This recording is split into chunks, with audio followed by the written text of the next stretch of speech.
And hello everyone, Katobi here. Thank you so much for joining me for today's video. We are in for a special treat. That's right, today's video is the first acrylic pour I ever did. If you haven't seen it, last week's video is live too, where I did my bedroom door. That's right, I did my bedroom door as an acrylic pour. It is awesome. There'll be a link in the description, and at the top of the screen, there'll be a card, and at the end of the video too, will be that video where I did my bedroom door. It is so cool.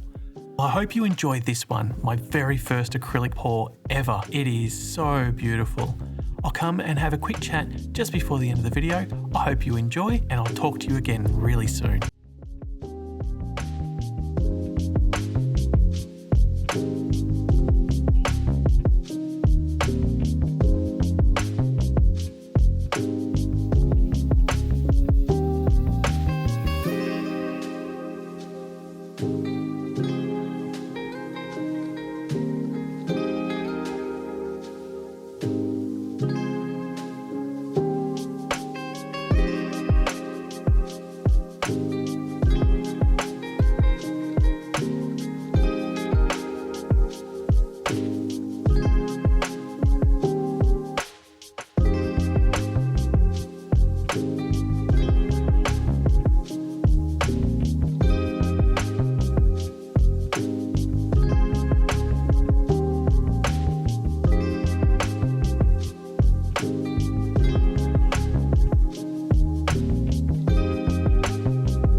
Well, that's the end of the video, and I hope you really enjoyed seeing me create my very first acrylic pour. I loved it. It is my favorite. It sits in my bedroom. I get to wake up every morning and look at it, as well as my awesome acrylic pour bedroom door. It is so cool. If you enjoyed the video, give it a thumbs up so YouTube knows that other people like us will like the video too. Hopefully we can build a new community based on art and we can all help each other. That's what I'd love. All right, well, I'm out of here. Don't forget to check the description or the link that'll appear on the screen very soon for the video of me doing my bedroom door as an acrylic pour. It's so cool. All right, I'll see you next week. Thank you so much for watching.